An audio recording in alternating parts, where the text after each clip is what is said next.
Well, hello. Hello, everybody. Yeah, it's a second attempt to try and speak about Codename Melt's Choice.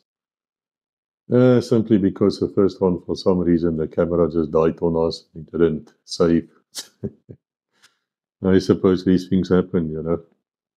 Anyway, we'll be seeing me staring very, very hard at the counter now to make sure that it's actually working because I have to repeat everything I see. Yeah, let me not get annoyed. Let me just carry on. Codenames Melt Choice is actually a great book because we look at destabilizing a country. And in this country, specifically would be Zimbabwe. Now, there's a previous book which I spoke about already, which is Codename Phantom. And in Codename Phantom, the entire story is set up. It's where they get the weapons. And I explain how they get hold of the weapons and ammunition and whatever else, which I now need to get into Zimbabwe to drop it there. Why are they doing it? Well, to destabilize a country, you don't need a lot of reasons. And the way they want to do it is by flying in. And to fly in, they have a C-130, which they painted in Rhodesian camouflage, which, of course, Rhodesians never had a C-130. And then they have a C-47 at Dakota, which is painted black, and it's got a name on it, Mel's Choice. Well, the name Mel's Choice actually refers back to my late wife, who was known as Melissa. And because she was known as Melissa, she was also sometimes known as Missa or Mel. So there's other books which refer to a name, which like the code name Missa 72, where she was born 1972, died in 2014. And then Melise, code name Melise, is book 41 because she died at the age of 41. She was 41 years old when she died, very young. And also Mel's Choice, because she would also answer to the name Mel.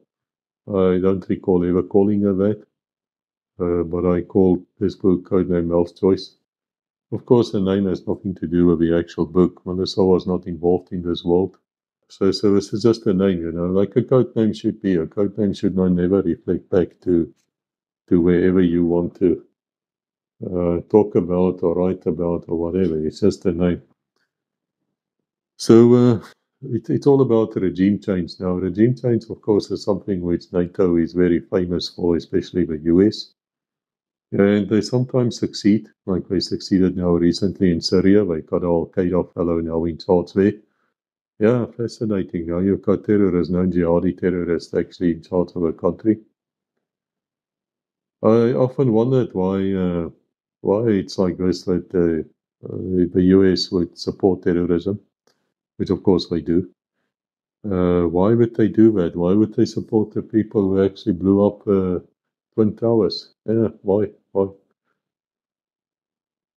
You won't understand this unless you read Oath of Evil, the war on Protestantism, and you find out what the US really is today.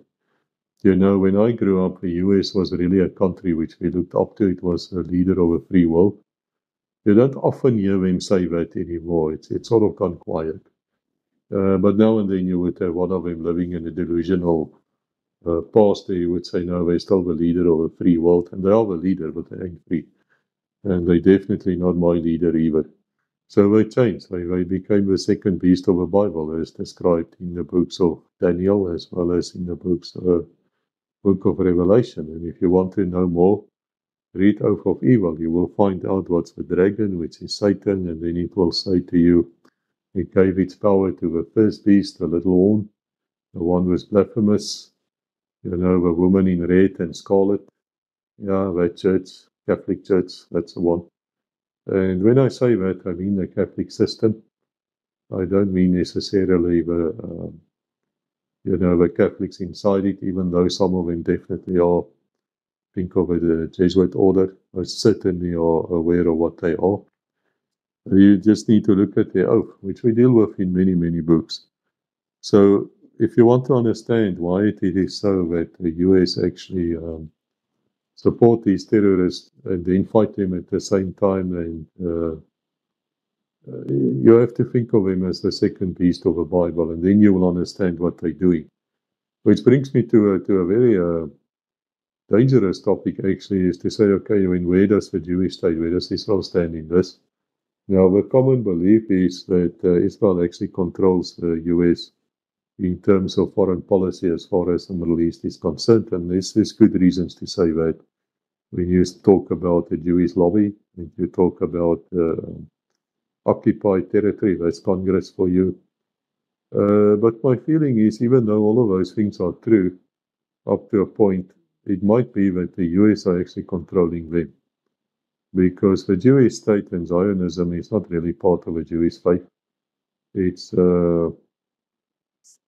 is something which was man-created, not created by God, not at all. God said, I'll leave you desolate. And so they were. And suddenly these occultists came and they changed. They wanted a home state and a right to live somewhere where they came from. Apparently, most of them are actually from Europe. And so they did. Now, do they have a right to live? Yes, of course they have a right to live. And before somebody now say anti-Semitism, just remember my wife's name is Rebecca and my family name is Rabinowitz. Want to say that? Yeah.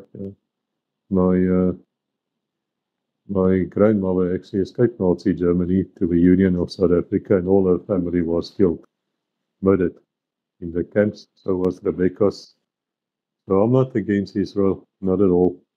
But I'm looking at this from an analytical viewpoint because it's fascinating to me, because if it is so that the US now is the second beast, and if it is so that it supports the Jewish state come hell or high water, and if it starts a lot of wars there in the Middle East, the end result is that there's virtually no Christians left in that part of the world. They're all killed, or they fled, they murdered.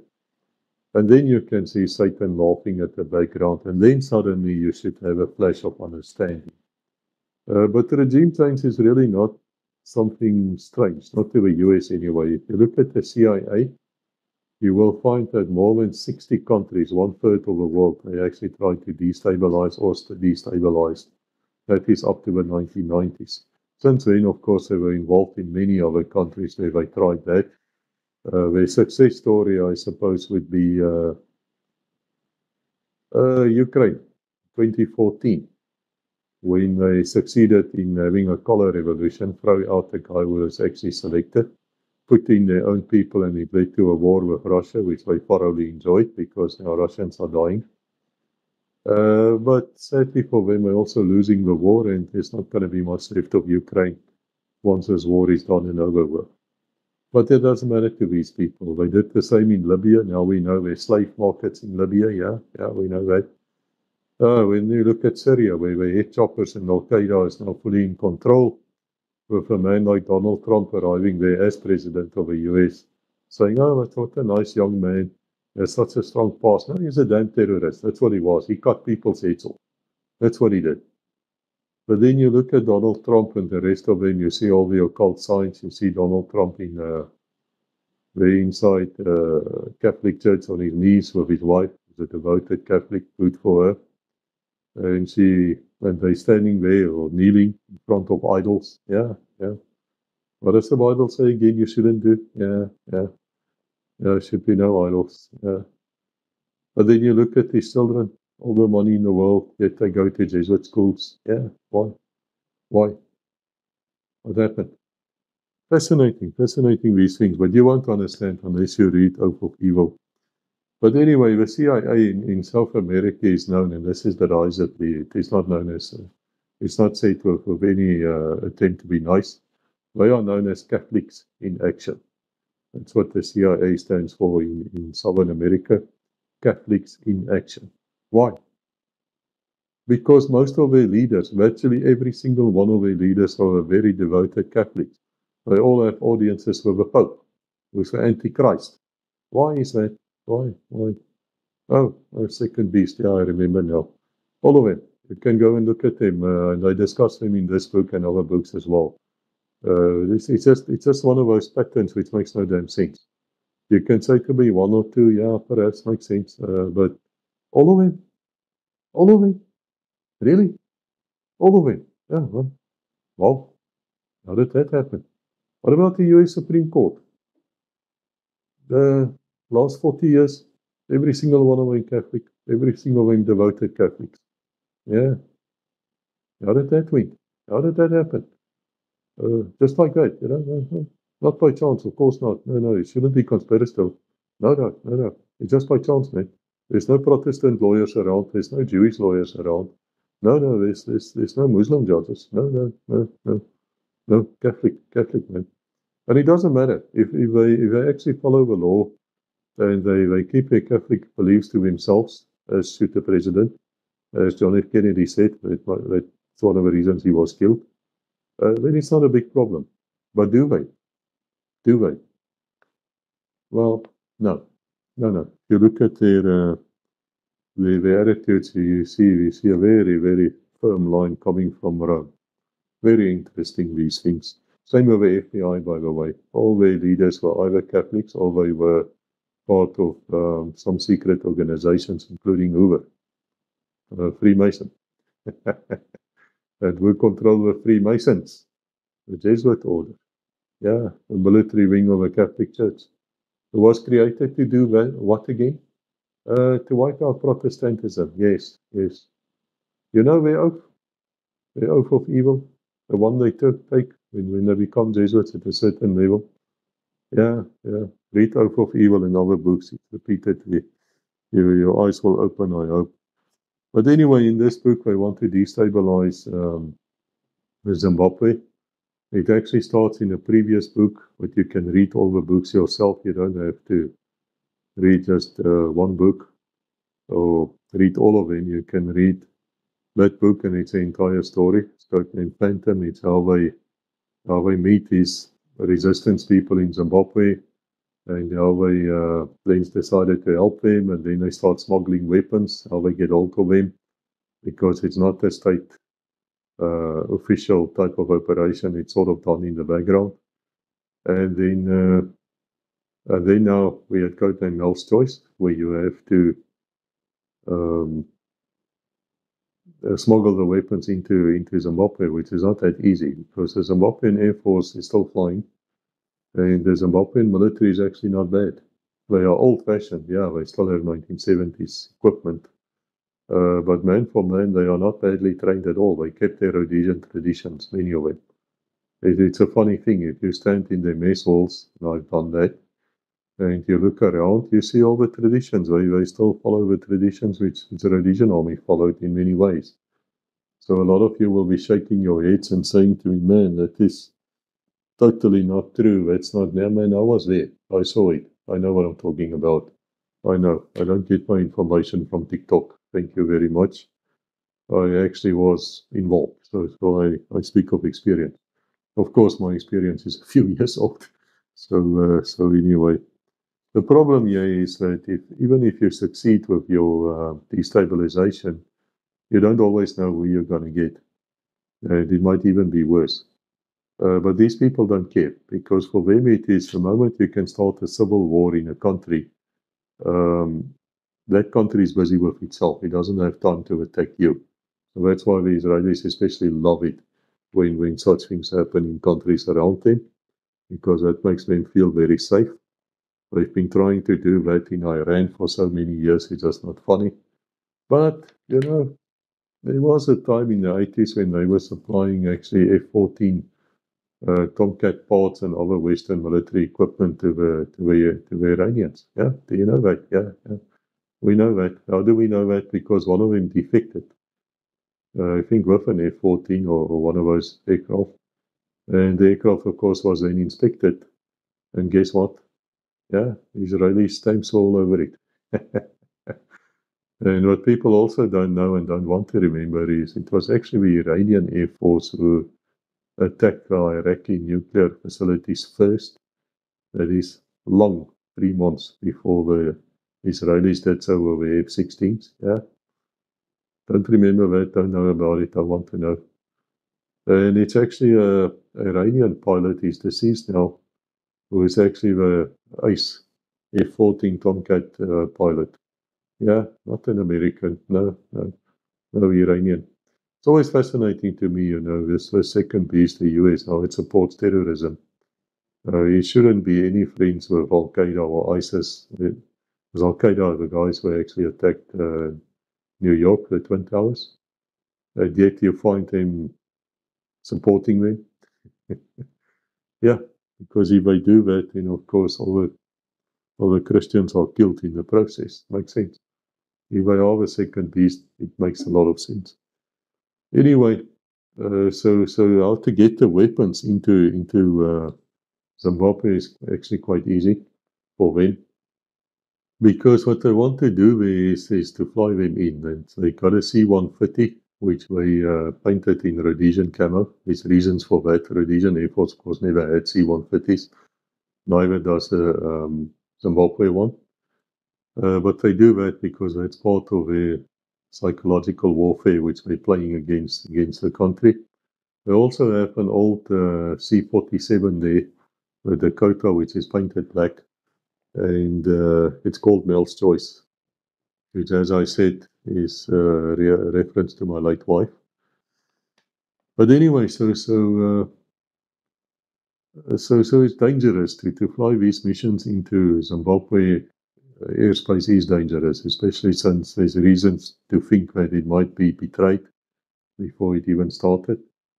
And so Angelique Dawson, of course, is not scared. Later husband and a bodyguard, chief agent Jeffrey Foxtrot, is actually concerned, very concerned. He knows there's something happening. And he also knows that she's not telling the truth and the entire truth, because that she always does. The real one was like that as well. In the background is actually what's happening and the reason why I wrote the book. And that's in a place called Maringwa, or Maringwa, something like that. It's there in Zimbabwe. It's close to the border there of Mozambique. So it's in the southeastern part, I suppose, if you look north. And that is something you can actually trace back, because certain parts of it is actually known. There was court cases in South Africa about the South African government Air Force actually donating the Alouette helicopters, of which we have about 120 of them at that stage, donating them to Zimbabwe, to the Zimbabwean Air Force for humanitarian purposes.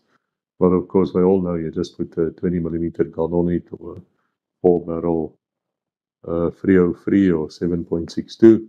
Go and look at that video which we have about helicopter gunships, where two people talk about it on Legacy Conversations.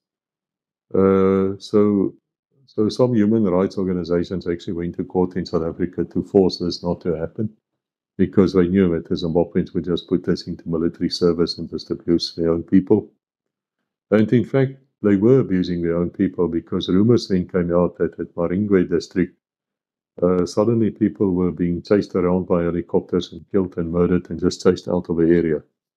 And the reason they gave, and it's a reason which still stands today, even it's a false reason, fake reason, is basically that these people were mining illegally their gold or diamonds or something, and they couldn't do that anymore, so the government cleared them out. Yeah, but that's not the real reason. The real reason comes out in this book, Open Mel's Choice, and that's that the Chinese has built themselves a huge military base there. They say you can put between 30 and 50,000 people there. By building a railway line right to Maputo Harbour to be able to support it. It's not to say there are very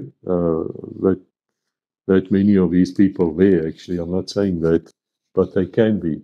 And you would wonder now why. Why is it like, why would the Chinese be doing that? And unless you understand BRICS, you will not understand why. You have to look at the map. I'll put it here for you, where the BRICS nations are. And since the BRICS nations are right across all the sea routes, they are already surrounded. The second beast, that's America. Look, Europe doesn't even count. I mean, they lost their manhood. I lived there for 3 years in Swineland. Can tell you now the mighty Swiss army, Swiss summer camp. Yeah, when last did you actually kill anybody, you idiots? You know, we walk around there, we're like a man, you know. Oh, shame. Oh, shame. But anyway, well, they did kill each other, actually, now that I think about it. You know, they act, if you're a Catholic and you've done your military service in the Swiss army, oh, shame. The summer camp. Then you can actually go to a Swiss guard, oh, shame. The one guarding the Vatican, you know, those idiots standing there with their little stupid 15th century dresses standing there around. Yeah. But they do have clocks and things with them as well, you know. Yeah. Came out a few years ago, one of them actually shot and killed his commanding officer because they were having sex with his wife or something like that. There was some scandal. Yeah. That's about the last time they were in combat. And before that, about 225 years ago. Yeah. Nothing mighty about the Swiss army, man. I saw them. Oh, pathetic. But that's like the entire Western Europe, actually. I respect France. I respect the French military greatly. But that's the only one I respect. The British Army. Do I have to say again to you that you have more horses than tanks? Do I have to say again to you that I can fit you in Wembley Stadium? All of you, the entire British military. More admirals than ships, fighting ships. Yeah. And yet you see them like little chihuahuas, you know. Yeah, anyway, shame. Whatever. Whatever. We don't even need to worry about it. But I'll tell you that the Chinese are quite big, the military are quite big in Zimbabwe. You see them flying around there with their Super Freelon helicopters, which are license built. They call it something else now, a Z8. But it's a Super Freelon, nothing but a Super Freelon. So way around, so the entire idea here would be to destabilize the country, to make the Zimbabweans, the baboon Mugabe's people, who, by the way, is Jesuit trained. That's what he was at school. Yeah. Everything goes back to Rome, man. How is that? Everything goes back to Rome. And funny enough, they are there. The military is quite there. Also, their spies, they are there. They've got a big satellite interception station there as well. Yeah, we know how to blow it up, but of course we won't. Simply because we are a BRICS country. We're all friends now, and we all not NATO. We're against NATO. That's the entire South Africa for you, and that's why I say to you that if you can get out of a country, get out, because they're not going to change. And there's going to be huge trouble in South Africa with color revolutions and things. Why? Because South Africa dared to take on Israel in the criminal court, International Criminal Court, and won with a genocide case, and they won. You can be as angry about it as you wish. It stands on record. It's a genocide state. End of story. Whether it is or isn't doesn't matter. That's what history is going to say. It's sad to see, but there's definitely going to be problems for South Africa because of it. So get out if you can. Take this offer of a scam of Trump. Take it and get out if you can. That's my advice to you. Because South Africa is controlling the Cape of Good Hope, which means it's extremely important. If a world war or something breaks out between BRICS and NATO, which the US, of course, is NATO, the rest are just little chihuahuas. It's very, very important what happens to the Cape of Good Hope, because whoever controls the Cape of Good Hope controls the sea route and also, of course, the harbors. We still have a capacity to service ships which are damaged in wartime or whatever reason. If you say to me, well, those harbors ain't functioning so well anymore, you're probably correct.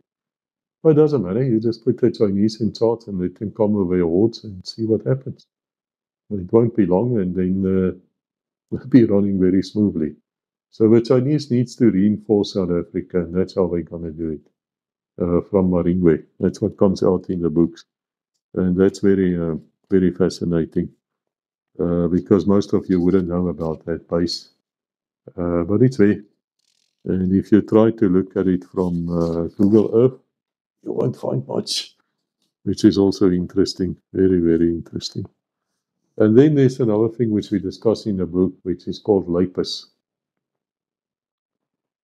Now, LAPIS is where aircraft comes in. I'll put a picture for you here. The aircraft comes in very low, opens its rear door, just feet above the ground, and then it drops a parachute at the back, which is fastened to the cargo, which is loosened.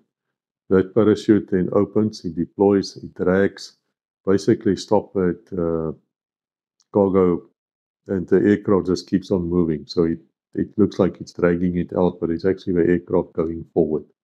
And then um, the cargo just slams down and you can go and pick it up. The US Air Force is actually the one who started that, and they did it very well, especially at a place called Khe Sanh in Vietnam, in South Vietnam, I believe, where the Marines, the US Marines, were holding it against the Viet Cong and the Vietnamese army during the Tet Offensive of 1968. But sadly, they don't have that capacity anymore. They can't do it. Why not? Don't have the pilots, man. That's a problem. They're not trained. They're really not good. You know, you're talking about the Western alliance in coalition forces in Afghanistan. They lost only 400 airframes. 400, think about it. A major air force. They lost 400 airframes in Afghanistan alone. They lost quite a few in Iraq too. No air force opposing them. No real modern SAMs, surface to air missiles. No. They lost these aircraft mostly because they don't know how to operate them. They can't land at night. They get lost. They flip them over when they land in the dark. They're just pathetic. We're not good pilots. They don't fly enough. That's their problem. It's as I said in Code Name Blue Tank, is that the Chinese elite fighter squadrons fly about 160 to 180, sometimes 200 hours a month, which is an extremely amount of flying. Because remember, these guys never fly more than 2 hours at a sortie. I mean, they just don't. It's seldom that you see them fly longer than that, unless they refuel that air, which they can do. While the US counterparts and the Western counterparts fly about that in 1 year, if they're lucky. Perhaps 2 years. Some analysts say 2 years. So yeah, you don't have weapons, you don't have experience, you definitely don't have missiles. Man, you know you're gonna lose the next war. You ain't as good as you think you are. All of these things I say to you, it's shocking. Yes, I know, shocking. But it's what came out in the research. That's why I actually mention it here. Another thing which comes out in this book, which is very fascinating, is Senator McCarthy. Now, you all know about the McCarthyism. Now, that is where basically people are accused to be something like communists and it's all untrue, and then their lives are ruined. And, it's so wrong, you should never do this, blah, blah, blah. Well, McCarthyism is back. It's back in the US. Of course, it's back. It's a fascist state now. Just look at how big corporate is taking hands. He's taking hands with the government. Who controls that government? Well, I can show you with statistics. It's actually the big corporates, which it belongs to a couple of families. It's the same as in Saudi or any other place. There's no difference. If you look at what Congress votes, I mean, it is a joke. It doesn't really matter who you vote for president. You end up with John McCain. Yeah, all of it. Same. Doesn't matter. And if you look at what they vote and how they vote, it's always for the big companies. It's never for the man on the street. Never. And that's where they betray themselves, because that's fascism. Fascism is where big corporates take hand of government, and then they start doing things which government cannot do. We saw that with a great illness, whose name I cannot mention here, which you know about, the Groot Snotsiekte, the one which killed less than 1% of the people, which is still 1% too many, including my mom. And then you can see what messages were allowed to come out. by these social media companies, and what messages were not allowed to come out. That's fascism. That's fascism in motion. So it's all about the military-industrial complex which is actually controlling whatever happens. And that all comes down against fascism, and it comes down again to being the second beast. But so McCarthyism is back in now, with many people saying that this protection of Israel against all critiques, and the critique is, of course, McCarthyism, and it is. But do you know something? After the 1990s, the Soviet Union, when it became Russia, and just before, Boris Yeltsin was probably the worst bloody president ever in the world's history. He actually opened the archives, and people could get access to the Soviet archives. And besides one name, and even that's very doubtful, only one name, which I say is doubtful, which means you can say all of it. All of the people which McCarthy mentioned as communists actually were communists. Yeah, that came out. But of course, you don't hear these things. And also, they started breaking the Verona codes, which was being broken. The Verona codes is one of those interesting stories in the 1950s, I believe. Igor something, whatever, was clerk, code clerk or something in the Soviet embassy, I think in Toronto or Canada. He fled, and he brought a whole bunch of codes and things with him, and they couldn't really break it, but now they broke it. So McCarthy was not wrong. No, was not wrong. Comes out in my books. And guess what was the actual result of this?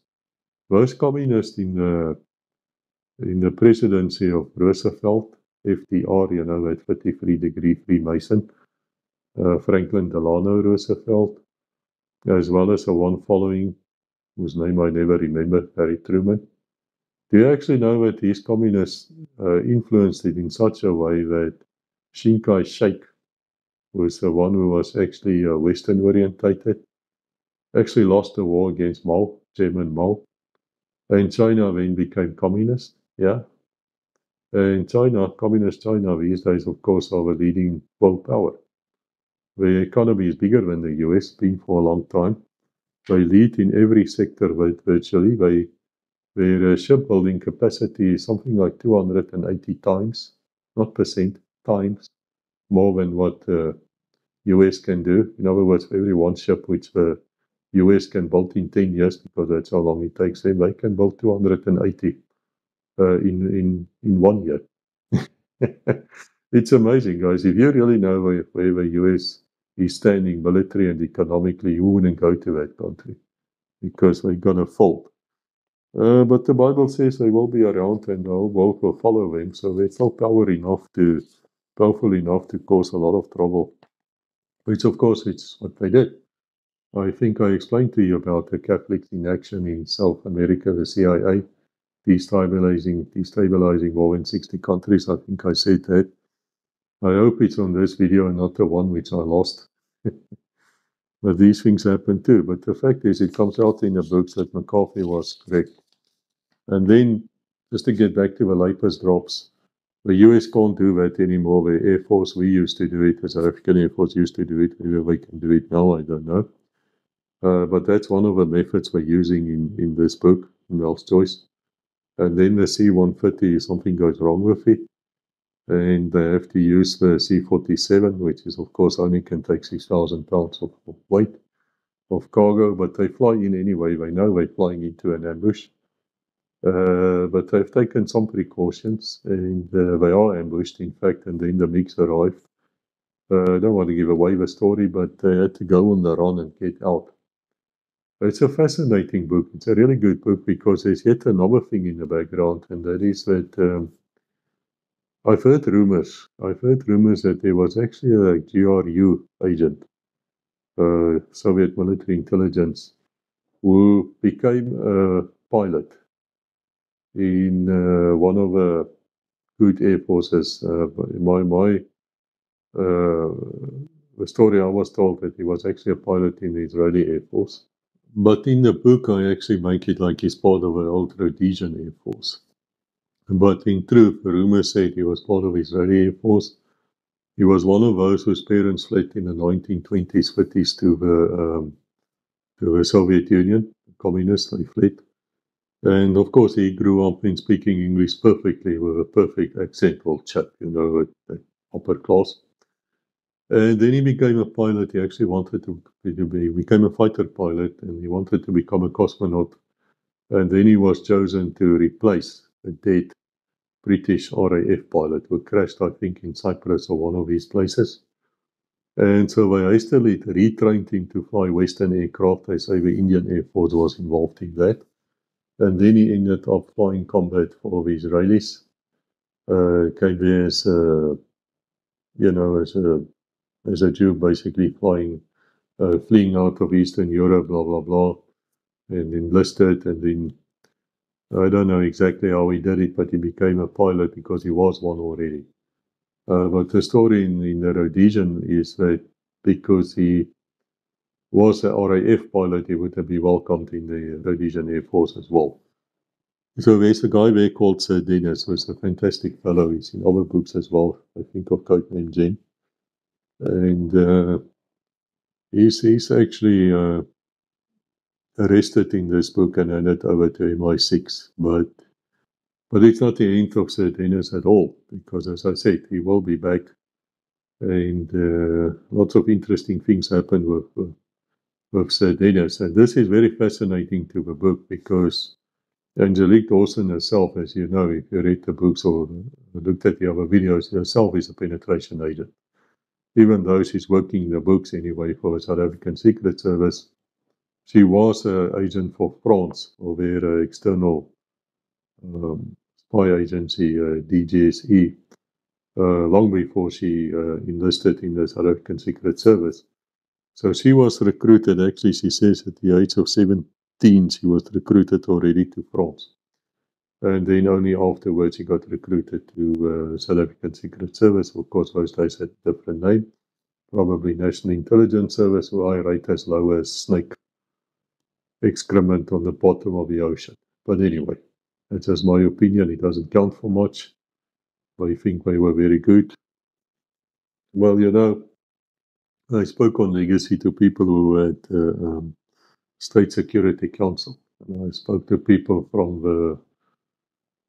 the police special branch, the security police, and they all have the same story, all of it. That the information, the intelligence never came from the National Intelligence Service. They were just there. They weren't that good. There was nothing good about them. In fact, they held them in contempt. And most of the information actually came from the special branch. True or not, I don't know. It's for them to come and speak to us on legacy. They didn't come, probably because they don't have a story. Military intelligence came a bit. They do actually have a story up to a point. But you also have to be very understanding here, because these people are trained never to speak. And secondly, they always scared that they break trust or that they get arrested or whatever. So we have to show some respect. It's just my personal opinion. I don't think much of national intelligence at all. But if I'm wrong and they come on the show and they can come and tell us their heroic deeds, where they actually succeeded in anything, because mostly they failed, then come and tell us. I would like to know. It would be interesting, because I haven't seen anything of them which impressed me at all. For the South African Secret Service, I did work with them. They impressed me. Yeah, they impressed me very much. And of course, people will roll their eyes like always, because there is certainly a faction in South Africa, mostly of the white people, who still thinks of the old regime type of people. They still think in the old ways. They don't see anything good in the new South Africa. No, everything is bad. The military is bad. The spies are bad. The government is bad. Yeah, and if you go through the country and you see the potholes and how it's gone down and how far gone it is now, yeah, you have to be sympathetic to that view. But on the other hand, I want to say to you, as I always say, what do you really know about the Secret Service? And the answer is nothing. Nothing. You know nothing about them. You know, here and there you would have read something on the news of some of the political appointees being caught out of doing some crap and nonsense and blah, blah, blah. But mostly you know nothing. So unless you actually worked with him for many years, keep your opinions to yourself. That's my advice. You don't know what you're talking about. And I did work with him for many years, so I have great respect. As I have great respect for the Zimbabwean military. People laugh at me, oh, it must be insane. Well, I faced them.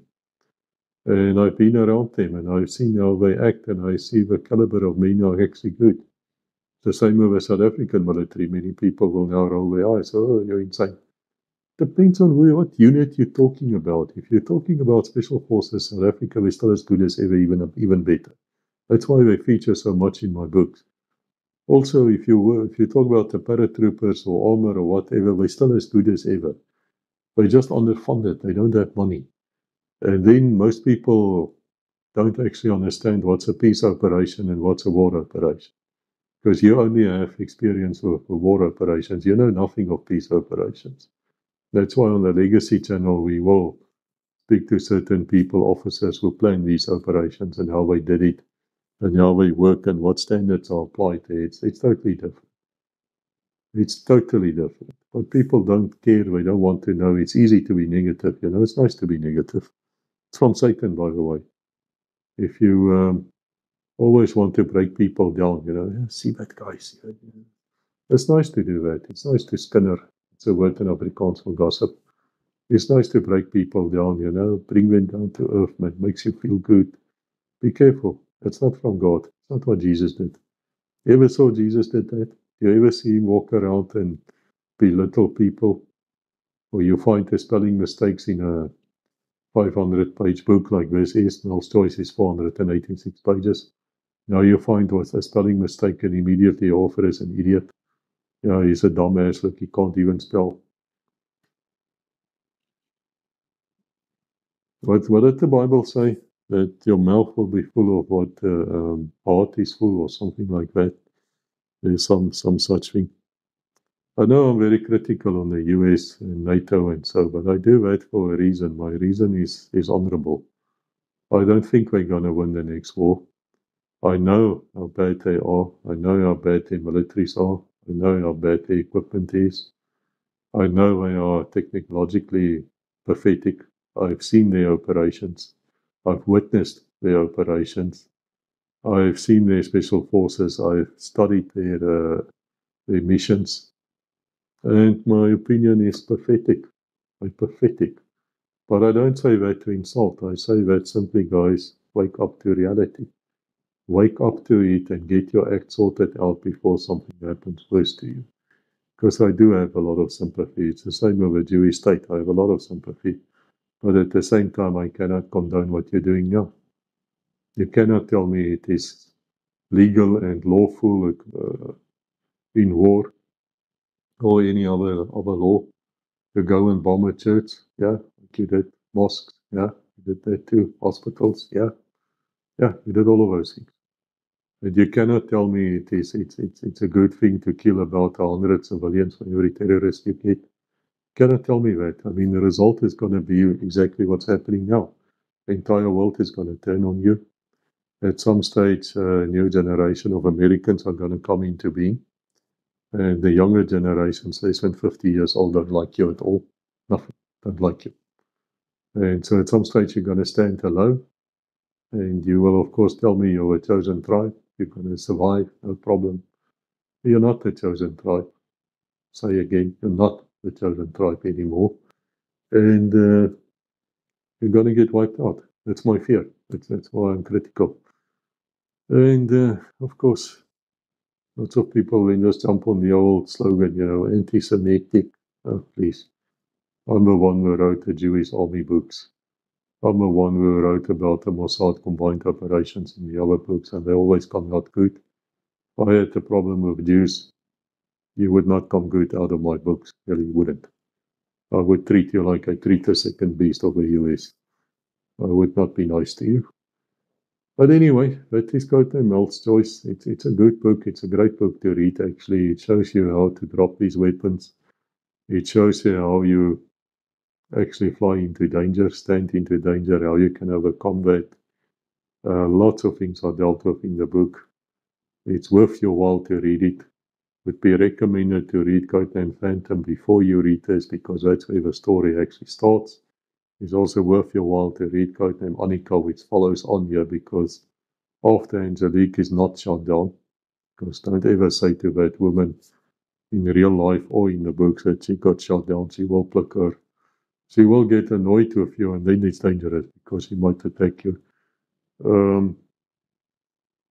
She now wants revenge, and in Codename Annika, she gets revenge because she's definitely now gonna attack these people back, and it's gonna be very, very interesting how she's doing it, because she doesn't think conventional. If you've ever seen a woman with an unconventional brain, it's this one. And it comes out in the books. He can do the conventional thing, but it comes out of plans, which is really, really fascinating. They say to you before that the book's available at Amazon. I'll leave the links. It's also on audio. It's in hardcover, softcover, Kindle. Very good read. It's one of the books I would rate of the GMJ series, which is actually worth reading.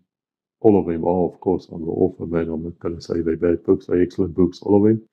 But if there was one book which I really enjoyed writing, it was Codename Melchoice. I thoroughly enjoyed it. It brought me back to those days where these type of things were actually happening. So bye-bye, and God bless.